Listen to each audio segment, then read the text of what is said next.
and welcome to More Time in the Kitchen. In this video I am doing Two Girls One Mukbang's What White People Eat challenge. So if you haven't checked out their channel and you enjoy watching mukbangs, then I absolutely recommend them. They make some really awesome homemade food and they have lots of funny stories to share, and they've set up this What White People Eat challenge to kind of take the mick out of white people. They are white themselves, so it's all fair, and they've encouraged other people from, you know, whatever race to come along and take the mick out of white people. And, you know, I'm always for a bit of self-deprecating humour, so here I am representing the UK with some toast, beans, Heinz obviously, and cheddar cheese. Now, for UK viewers, this is obviously a familiar sight, but I've been told that this is considered a pretty weird meal by the rest of the world, by Americans especially. So here we go. So a lot of people, when they have beans on toast, they put the toast on the plate and then smother it in the beans, which I personally disagree with. I think that's plain wrong because the toast is going to go all soggy. So, nah, doesn't appeal to me. So what I always do is get a plate, pick up a piece of toast, spoon on some beans,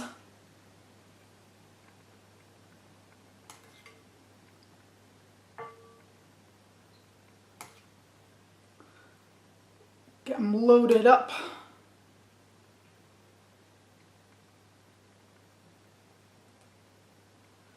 I'm not exactly going to go spare. Got a whole big old bowl of them here. I've already spilt this on the side of the plate. This does make quite a messy meal, by the way. Tends to cause stains on clothes. Okay, and then I'm going to sprinkle that cheddar cheese on top.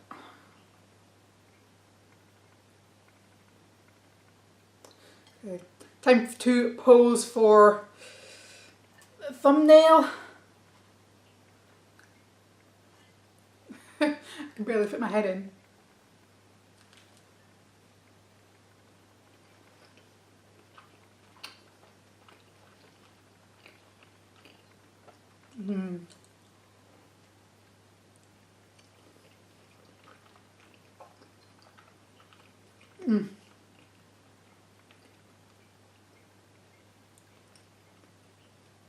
Well, other countries might be staring in horror, but this is definitely comfort food.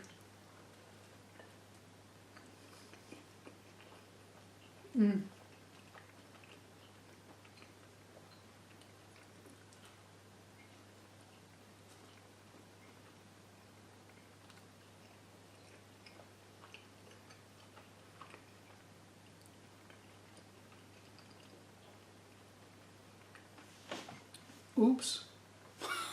The table's a bit wobbly, so if I hit it with my leg, I'm worried everything's going to go flying. We're safe though.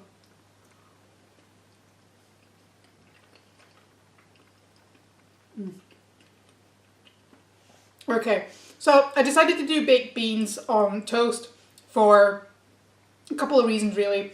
So first of all, I think it's the type of meal that is the reason that British food gets the mick taken out of it a lot. It is boring, uninspiring, it's very lazy, and you could say it was bland, but I think there's a fair amount of flavour in it. So you've got the kind of sweet tanginess from the tomato sauce and the beans. You've got the sharpness from the cheddar. The toast is nice and crunchy, so long as you don't like just smother it in beans and leave it for 5-10 minutes. So yeah, to me it's comfort food.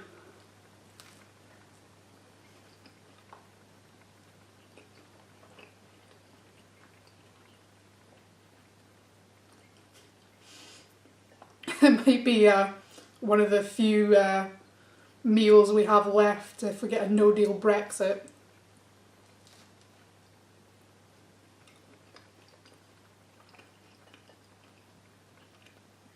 I reckon bread, beans and cheese will be pretty safe.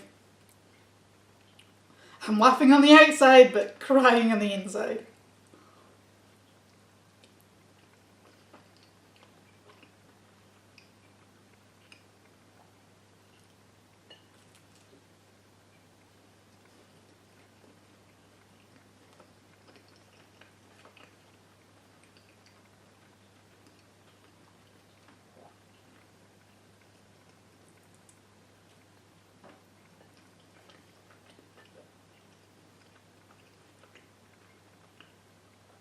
You'll see already what I mean by it being a messy meal.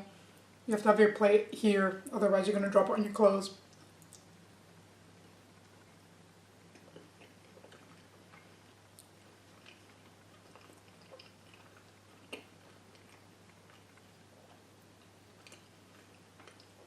Makes it more fun.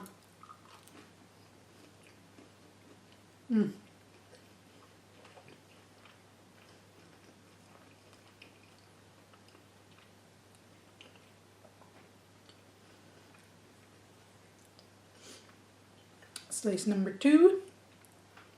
Just gonna leave the bean juice on my fingers. Don't care.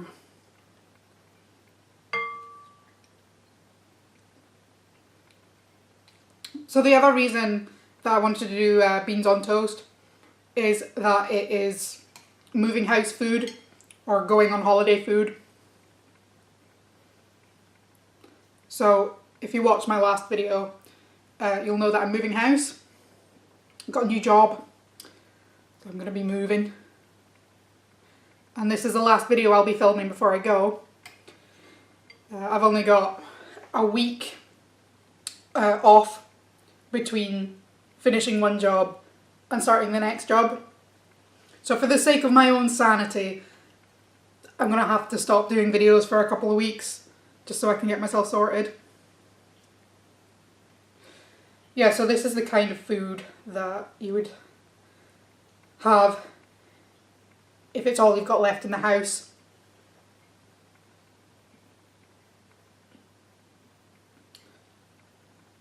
Whenever my family went on holiday, when we came back, we would always have beans, cheese on toast.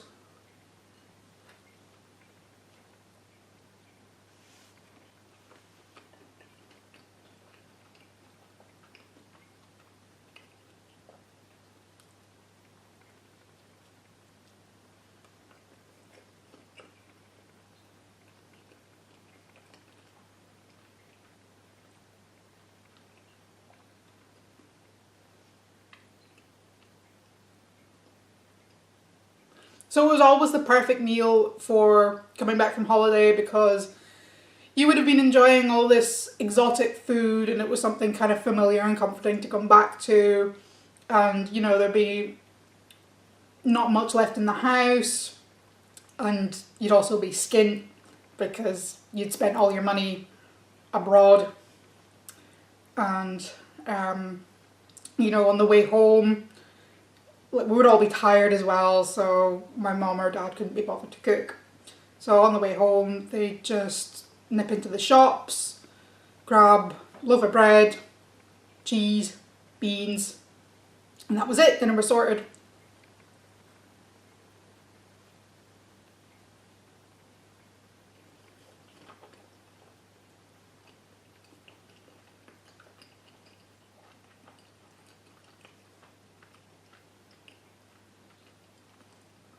So I've always kind of associated with this with just the feeling of coming home and feeling relaxed and yeah, just comfort. It's comfort food.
I'm kind of embarrassed to show you my hand. It's covered in bean sauce.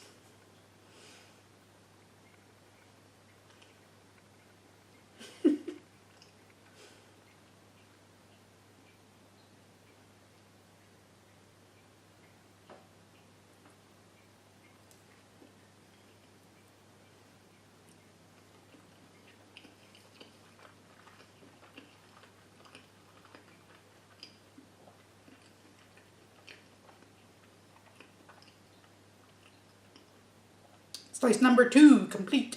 I forgot to mention as well, I've got some tea here in my Mr. Tea mug.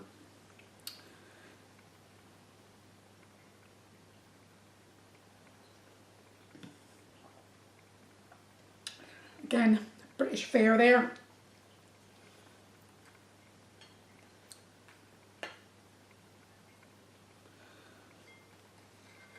That is one thing that I do miss when I go on holiday actually, is British tea. I find no matter where you go in the world, the tea's just, it doesn't, it's just not quite right. I don't know if it's got less caffeine in it, but I think the tea's made a little bit different in the UK.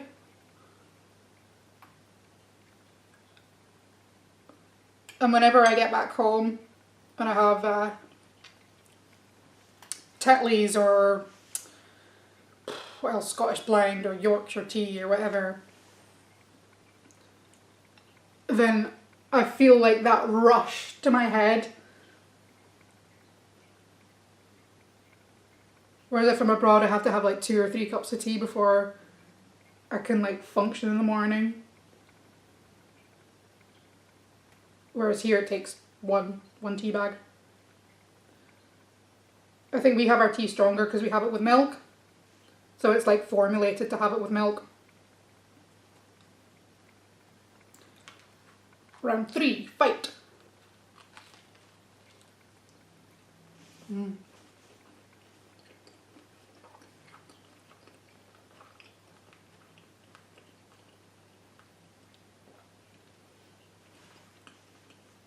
So I find myself a place to live.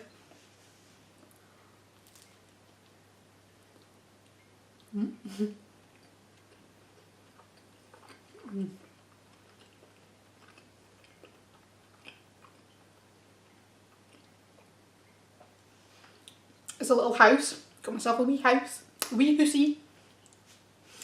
And it's got a wee garden. Actually, it's got 2 wee gardens. It's got one at the front, one at the back. And it's got a nice little kitchen as well. So I can keep doing my videos, thank God. That was my main priority when I was finding somewhere to live. I was like, I have to get somewhere with a good kitchen. I even said to one of the letting agents that I was speaking to, because she recommended this place. She said, oh, you can have a look at this place as well if you want. And she sent me photos of it before I went to look at it. I took one look at the kitchen. I was like, no, absolutely not.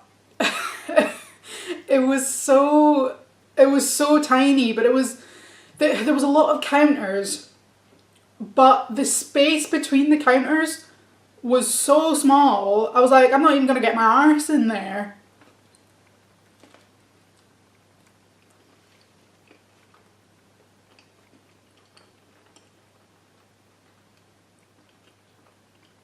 It looked like you'd have had to have walked in sideways.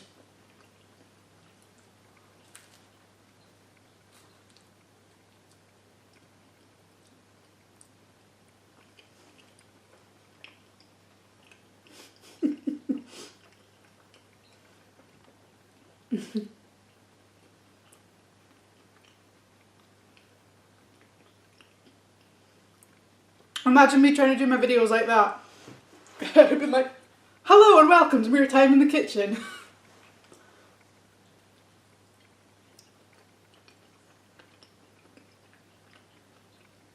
Mere Time in the Sideways Kitchen.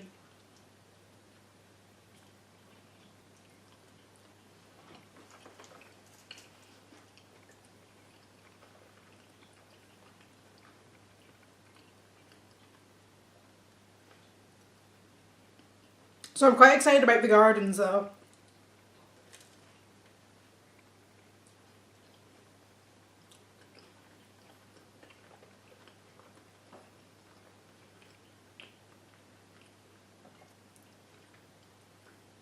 I'm picturing like a little bird feeder, maybe some potted plants. I'd love to grow my own vegetables. And the garden's totally mine. I'm not sharing it with like other flats. Like I say, it's a house, not a flat.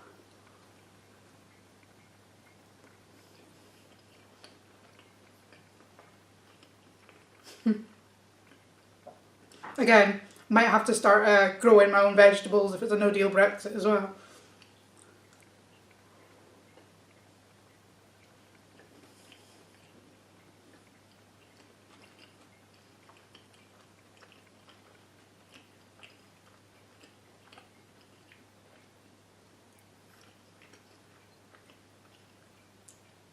Everyone's joking about Brexit, but it is scary. Like, people are stockpiling things. People are stockpiling medicines. That's one of the scariest things.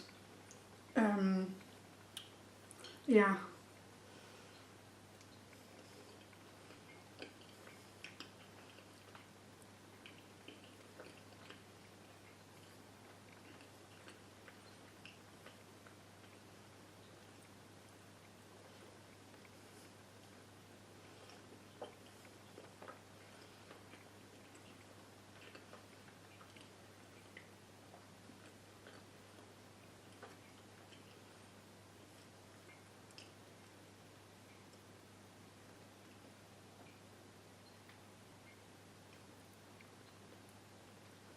I didn't mean to start talking about Brexit in this video. It just kind of happened.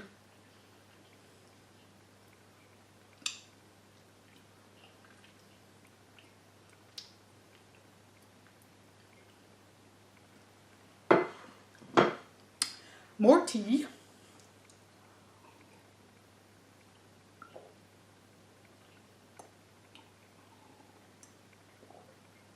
The answer is always yes. So back to the challenge.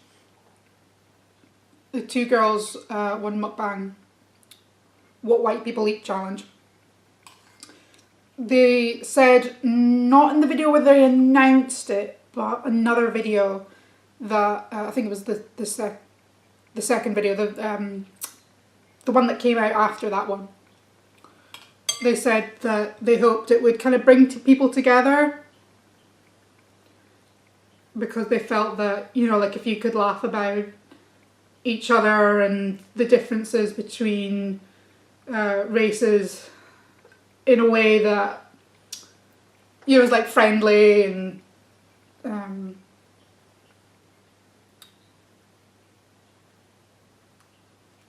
you know, just like a bit of banter between friends, then you know that you're breaking down barriers.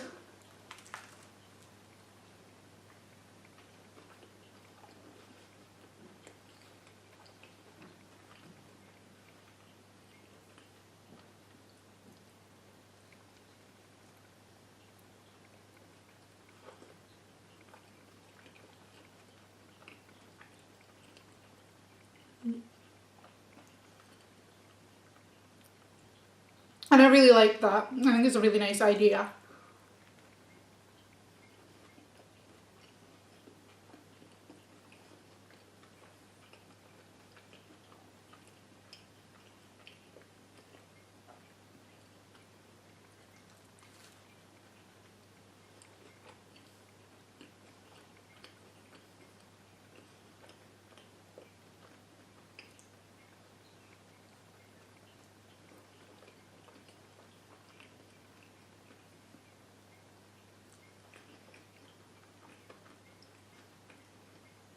And it's something that I love about the internet, that it can bring people together in this sort of way, that, you know, anyone could be watching you from anywhere in the world. Someone can go on YouTube or, you know, whatever website, and see what people do, what people eat around the world.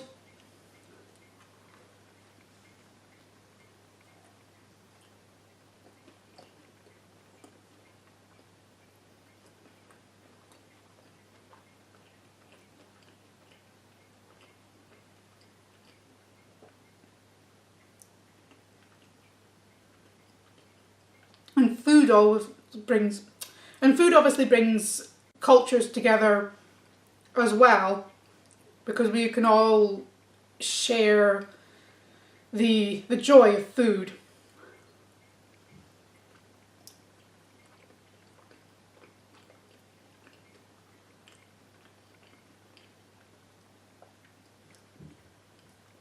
The taste, the artistry in it, obviously not so much in this case, but yeah, it's something that most people in the world can share with each other.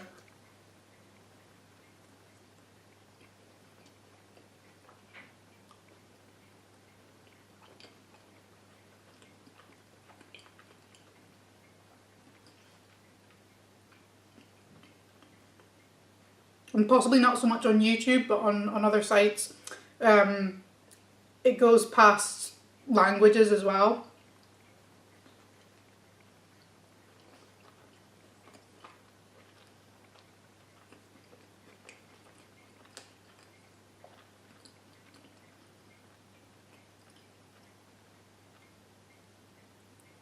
I mean, you do get some silent stuff on YouTube. But most of the stuff I watch on YouTube, it's people speaking English.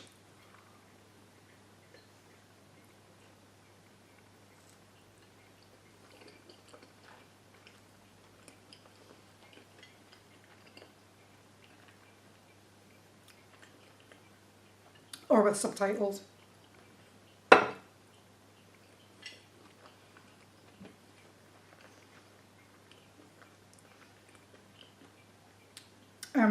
But on Instagram, because it's pictures, yeah, people will put a caption underneath, but the main focus is the pictures. I think that's a really good site for sharing with people all over the world. So for example, I do bento boxes on Instagram, and you know, obviously it being from Japan, most people that make bento boxes are Japanese.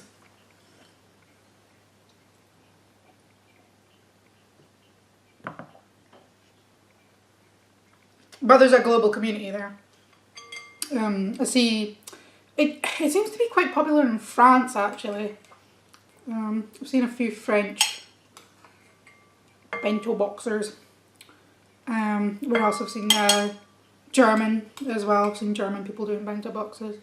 And Americans, another folk in the UK.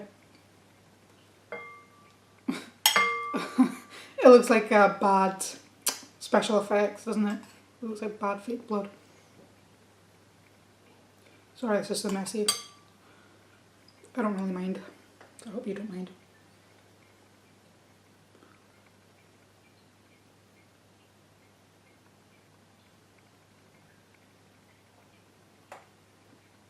Not got it down my top yet, no, that's a success story there. Yeah, so obviously, particularly the Japanese ones, because they don't have the same alphabet. I've not got a clue what they're saying in the captions, but I can appreciate the artistry in what they're doing. And it gives me, you know, we can share our ideas and we can support each other by liking and following and all that sort of thing without ever having to exchange a word. So I think that's really nice.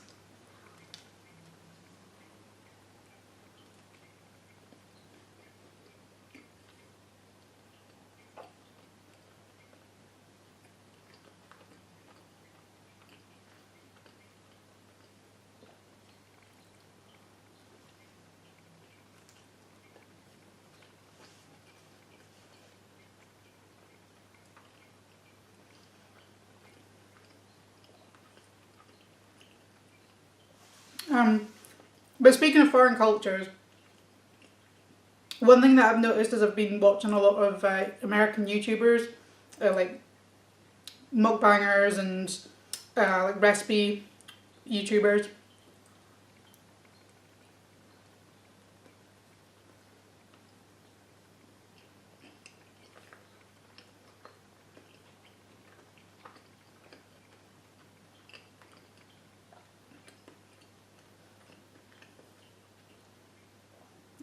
is that there is a really big difference in the food culture. Obviously there's some recipes that we have in common. And I've kind of, you know, I've always, well, not always, but for a long time I've been aware that the food is different in the States.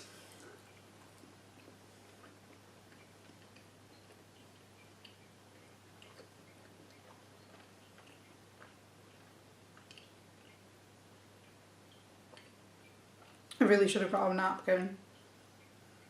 Hindsight's 20/20, isn't it?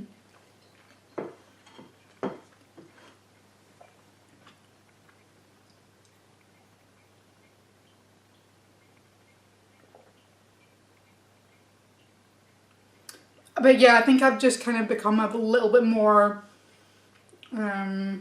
aware of it when I've been watching American YouTubers. The thing that confuses me the most is biscuits and gravy. And it's almost a bit of a meme, the whole biscuits and gravy thing.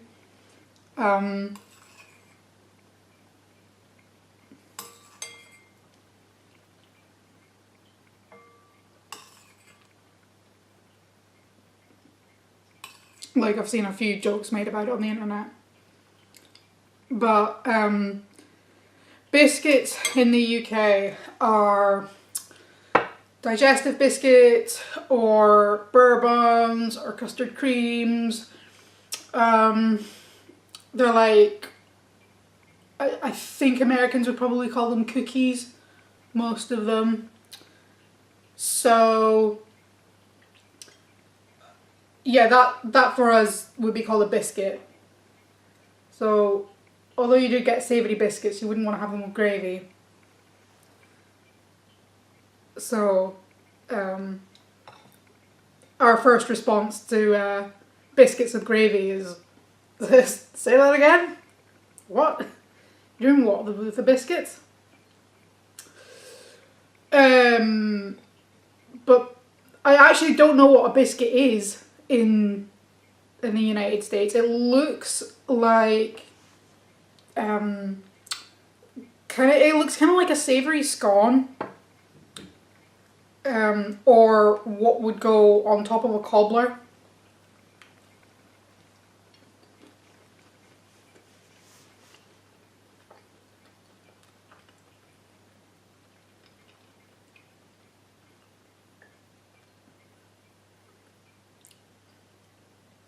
Like a kind of doughy thing.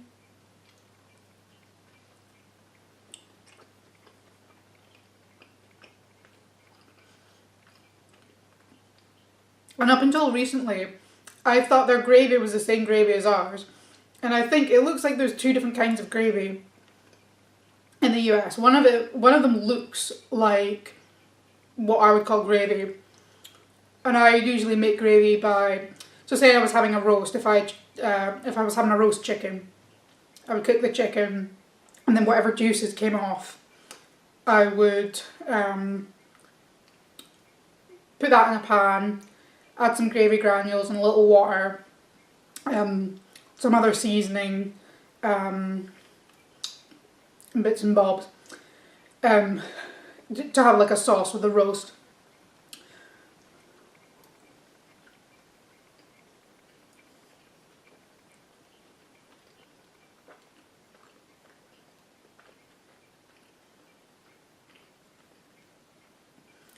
But recently what I've seen, which seems to be what they have with the biscuits, is this white stuff. It's like white and really thick. I've not got a clue what it is.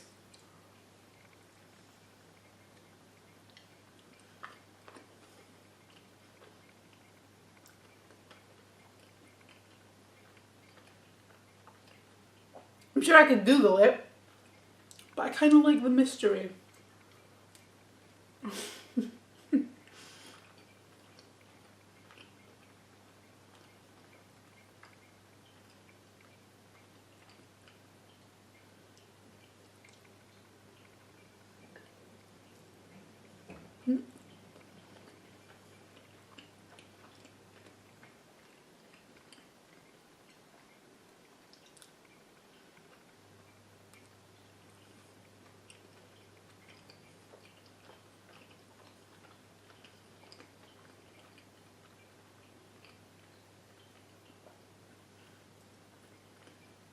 But I love the fact that there's different cultures, and that there's different foods and different cultures.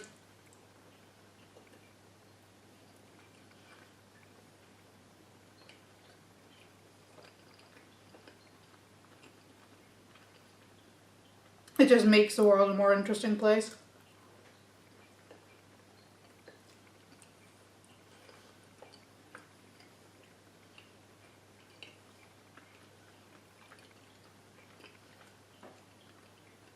And it kind of saddens me that in recent times we seem to be kind of one step forward, two steps back with racism.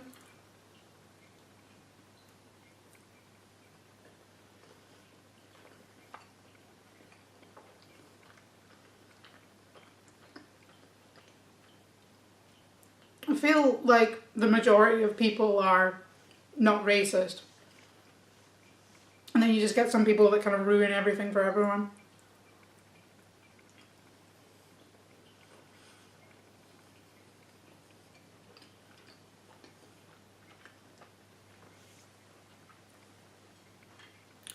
This has always been my favourite part of toast, beans and cheese, is when you've run out of bread and you just add all the beans and cheese together.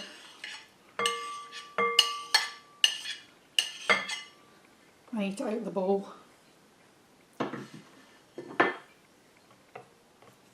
Again, it doesn't look like the most appetising thing, but it tastes good.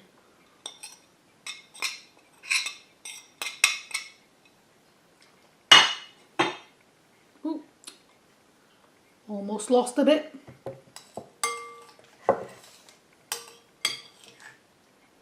I don't know if I'll be able to finish all this. I'm getting pretty full.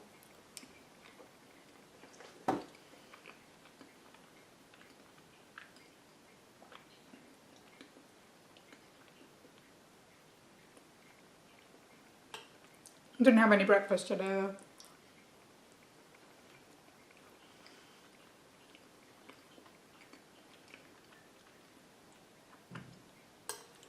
So, I wanted to say thank you to Two Girls One Mukbang for helping bringing people together.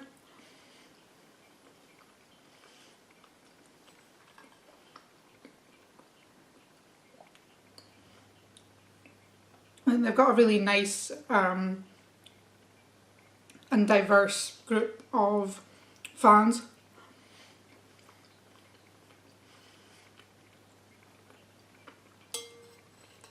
And I really want to see all the other What White People Eat videos.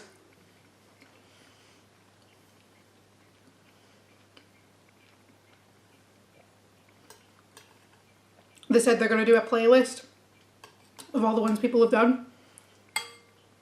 So I'm excited to see what other people's interpretation of white people food is.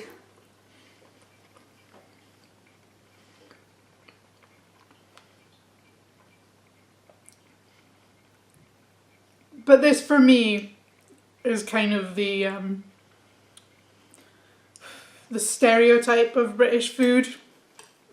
Just like real lazy food.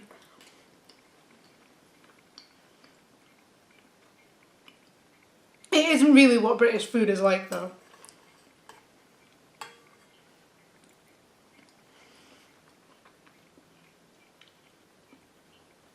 We have all of our roasts, our fish and chips. And then in Scotland as well, we've got our own cuisine.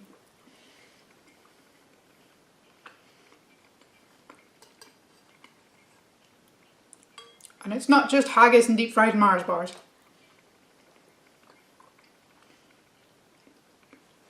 That's mostly what it is though.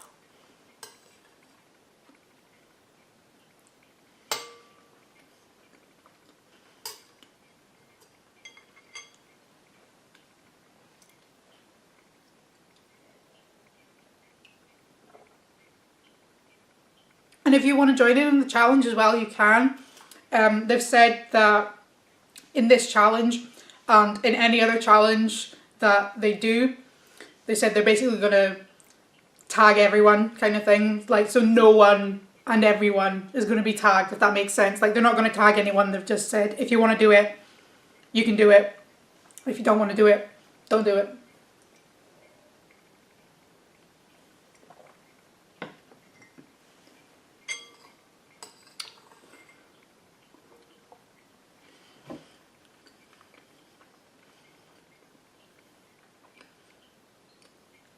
But yeah, this has been fun and been a good idea for a video. So thanks, guys.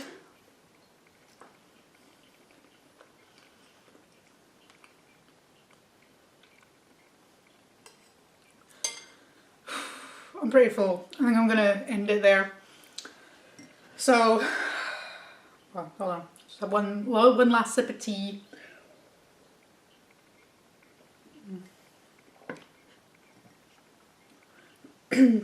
So as always, thanks so much for watching. Like I say, I'm not going to be around for a couple of weeks because I'm going to be packing up all my stuff, moving all my stuff, ending bills, starting bills, changing addresses, all that fun stuff. So I'm going to be busy with other stuff. And busy starting my new job as well, so that'll be exciting. Exciting and a little bit scary. But I look forward to seeing you next time. So I've already got planned what I'm going to do next. It's going to be a fun video to do, I think.